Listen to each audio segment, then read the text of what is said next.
Oh. Heads up, everybody.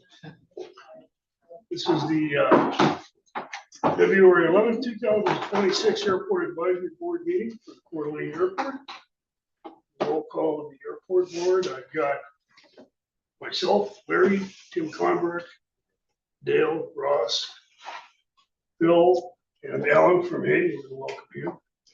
And I'm missing Pat, who is in excuse me absence tonight. He wasn't feeling very good, and I don't have Brian. I haven't heard from him, so.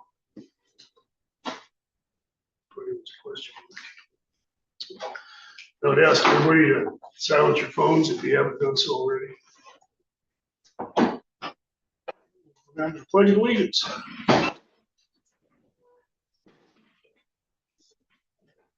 Pledge allegiance to the flag of the United States of America and to the republic for which it stands, one nation, under God, indivisible, with liberty and justice for all.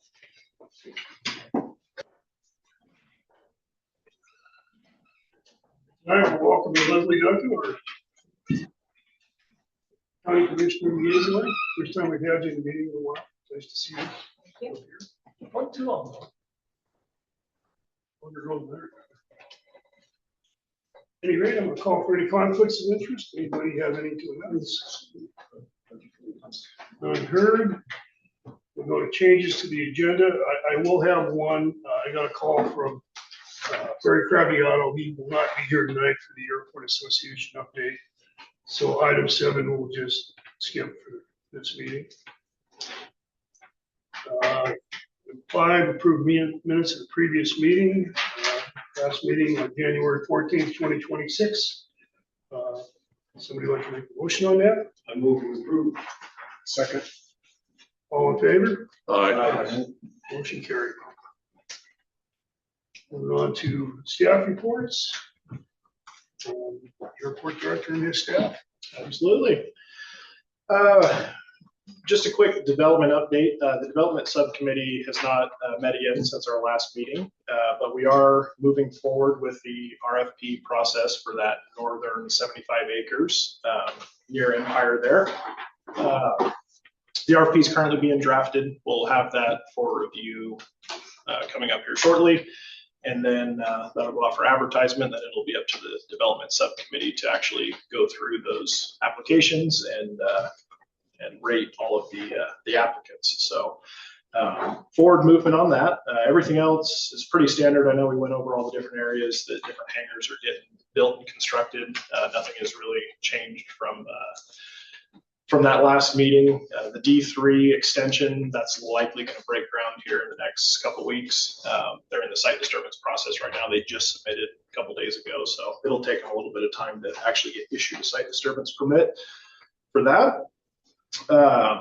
Outside of development, our contract tower application, the board, BOCC, authorized a work order to work with Ardura to actually draft the application and start the forward movement with our contract tower application. We are looking to apply over the next week or so here. So we're going to have the actual, basically it's an MOU agreement that goes down to the board. Basically is the county asking the FAA to join the program. So it's a simple, like 2-page form. We include some stats and data with it on the airport. And then the FAA will then conduct that cost benefit analysis. We'll then move on to the siting study, then environmental. Each one of those studies, we're talking about a 24-month period between each one of those, but they're working in parallel with our temporary tower operating. So hopefully at the end of that process, there's FAA money to build a tower. That would be the most ideal thing. We are going to make one ask through this process if once we're accepted into the program and moving through the planning process for the structure, will they staff our tower? The savings that we could have on our tower contract that we currently have would almost build a tower at the end of that 5-year period. So it's a big ask. I'm still 50-50 on whether it'll be answered, but we definitely want to ask the question to see if they'll incorporate their contractors into our temporary facility. So we'll cross our fingers for that one. But moving forward, the taxiway alpha rehab project, we're still shooting for September. on that one. That'll be a complete reconstruction, looking at roughly a 30-day window for construction. We're going to start working with all the tenants and users on that side to really integrate how we're going to move airplanes around, how we're going to get access to and from Coeur d'Alene Aviation, any of our commercial operators over there. So we're definitely going to be working with everyone through the summer on that, just to try and have as minimal as impact as possible, but get in there and get it done and get out of the way too. We don't want to drag that out into winter. The grass runway, we're looking to break ground on that in the next couple months here. As soon as we kind of know that we're through winter and things are going to kind of dry a little bit, we're going to start getting it surveyed and hopefully start at least rough grading that this spring, summer, and getting that going. Aside from that, working with, we'd already talked about the ITD grant that's getting, where we're getting new LED lights for runway 2 and 20 and the PAPIs.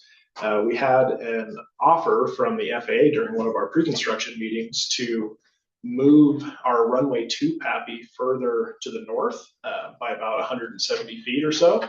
And they will actually bring our minimums down for our GPS approach to 2. So they're kind of high because the PAPI is actually in a non-standard location for our touchdown zone elevation.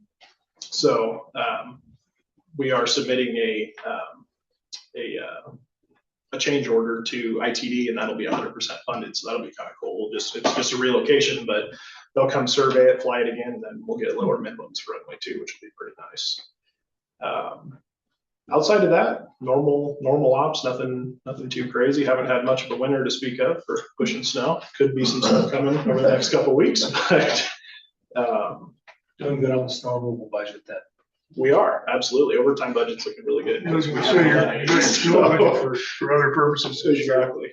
So talk a little bit about the RFP for that North 75 acres. What's a brief overview of that process? So essentially, we draft the RFP. We go out for what we're asking for, essentially, which is it's a pretty broad stroke. It's just saying, here's the 75 acres. Here's where we envision taxiways going through there. Here's what our master plan currently shows. Here's where surface streets could come in from there. We want the applicants to come in and say, here's how we envision this being built. So more than anything, it's with the new FBO coming to town, we have a lot more developers interested in the property. So when that happens, it's a more public competitive process to do an RFP. By no means are we required by the FAA to do that. We could select a developer, but it's recommended that you do, especially when you have multiple developers involved on that. It's the right thing to do. It's the competitive thing to do. And it gives the airport as a whole and the community a voice in that. So we all together pick the right development partner in this, and that's what we're searching for. It's not just Gaston picking one. It's not just an engineer picking one. It's all of us. So we will all have input in that process. But essentially, what we're going out for is any commercial aviation activities, maintenance, MROs. If it isn't a current FBO, it could be another FBO. But private hangars, aerospace manufacturing. You could have a certain amount of it be non-aeronautical.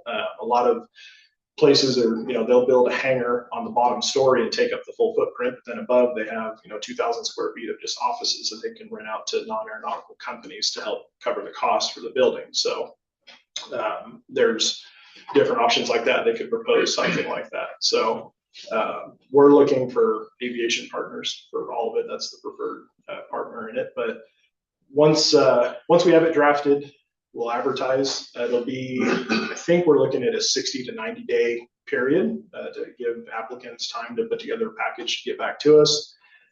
We'll receive those. The advisory board development subcommittee will review them all. We just basically sit around the table, review them, grade them on a matrix. There's a whole grading matrix and scoring each one.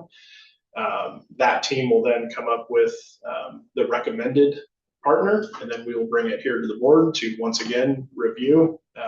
Once we're all on board here, we pass that down to the BOCC, where they will essentially award the final development partner in that, and then we can begin negotiating a lease with those people. So it's just a very public, open process, essentially, making sure we have the right partner for that property. I'm trying to remember, is there a drafting that?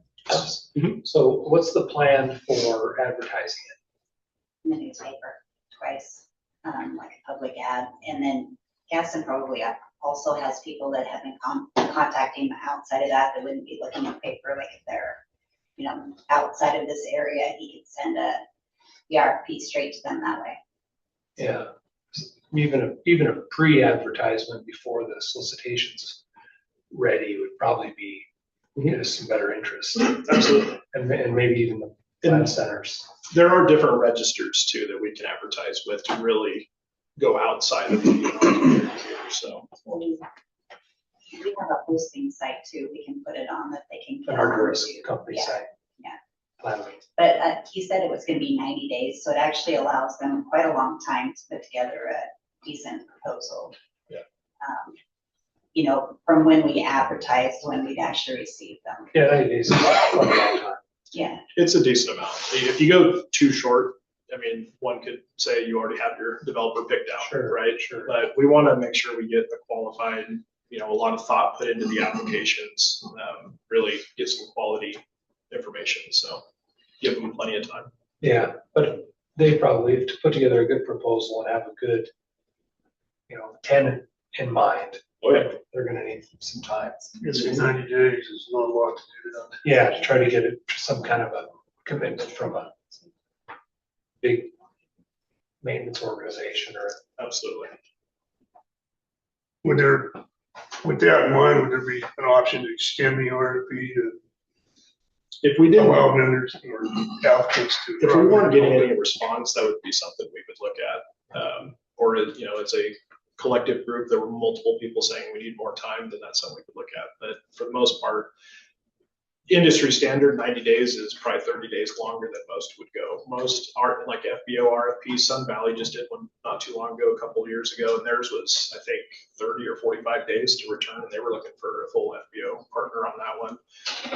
For like a 15-acre plot they were doing. So that 60 to 90 day mark, that's going to be a pretty substantial time to put something like that. And we're not asking for, final drawings and the entire plan, but just preliminary, pro formas and just kind of rough sketches. And what's your vision on this? And, what are your timelines and phasing and different things like that? How soon do you anticipate the RFP going out?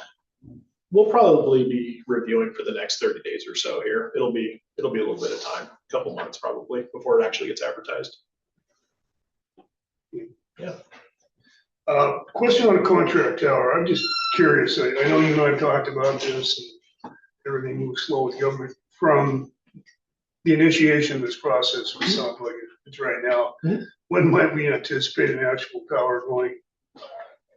Would that be 5 years, 10 years? If we can keep the ball rolling, it could be as soon as 3 to 5 years. We see an actual structure going up, depending on funding for something like that. If the FAA has nailed down what they consider to be a standard tower, that's the biggest issue. Right now, they have their minimum equipment list, what a tower should have, as far as, it has 15-degree windows, it has, bathrooms here, there, and everything. But the architectural design is 100% to the applicant at this point, and they design these like Taj Mahals that are a lot more than functional. So they're trying to really nail down a standard tower. They know that all these airports need them. So let's take it from a $15 million tower down to, $2.5 million and have it just be functional for what it is. It's completely contingent on FAA funds for that. The siting study, that's something that we can keep the ball rolling and pay for it, and that's a reimbursable to the airport. So we don't have to wait for a notice of funding to come out for ATC. We can just continue to get the ball rolling out of fund balance and then get reimbursed that once that NOFO comes out. Same for the environmental process, but those two things are really key in how are we designing the tower? How tall is it going to be here? What sightlines does it have to have? Where's it going to go? What utilities do we need to bring to that location? All that. So we'll probably get closer to designing it kind of at that 3-year mark or so. One thing you said a minute ago, that you said that the FAA would hire their own contractors if they were staffing the tower. Is that how it's typically done, or are they FAA employees?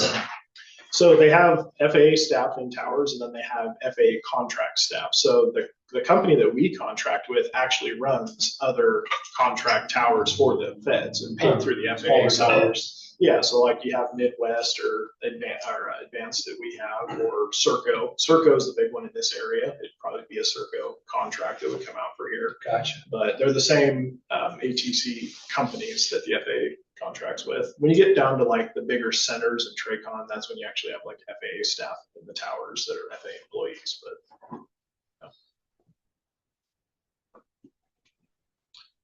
That's all I have, unless you guys have any other questions. I was gonna ask about the taxiway project up here. Cause, you know, we talked about, wasn't there a group gonna come in here and do a stall competition sometime this summer? Possibly. They're still working through it. Okay, I just kind of yeah. curious as to how that was gonna work in with this. If they can pull off the event, it's gonna be prior to the busy season. So it'll be like late May, early June, in which all these projects will be largely unaffected by that. If they have to push it to later in fall, we're contending with fire season and definitely our project season. So we're still working with them. They use grass. They do it on the grass. Well, if I understand it correctly, they'll be signed on this side of the field, so there would be access issues going across Alpha. Correct, yeah. That's why I They'd asked. essentially be competing where we're putting the grass runway. They'd be right on that center line, and all the spectators would essentially be on the runway. We would have them still accessing, kind of like they did from the air show coming through in that direction. They're all big tire guys anyway, so. Yeah, they're fine as dogs. It just, They they can can try try to to get John Public back and forth across that taxi Correct. in the middle of this drive. I was thinking you couldn't do one and the other at the same time. No, They'd have to be. definitely. Anybody else have any questions? You did good. I think it'd be pretty good to get that competition here though, as far as the community outreach and support for Yeah. us. That would be It's a people pretty really entertaining enjoy it. thing to watch too. Oh, yeah. And they integrate with the community a lot. Like they have a couple days before the event, they have the schools come out, let the kids sit in airplanes. They'll bring Yeah. people for rides in those airplanes. Like they expect that they would have 20 to 30 competitors in this area come up here. And a lot of the big names, all the, YouTube personalities and stuff, all the Trent Palmers and stuff, they would be here. Blanco Lario, I don't know if you guys watch his channel. He does a lot of like the crash reconstruction. He's their announcer. So he does all the announcing for them. But that'd be good. It'd be pretty cool. Yeah. So you got a lot of these guys out here that time of year coming out to the Super Cup flying in June down Johnson Creek. So as I told Gaston, it's nice to be able to get those people to start coming up here and have, regular visitors during the summer. We just gotta get our airplane camping out here, then we'll have There it. you Yep. Right out the middle, right next to Phil's Tacos out there. That's it. Are they still shutting down the fuel or?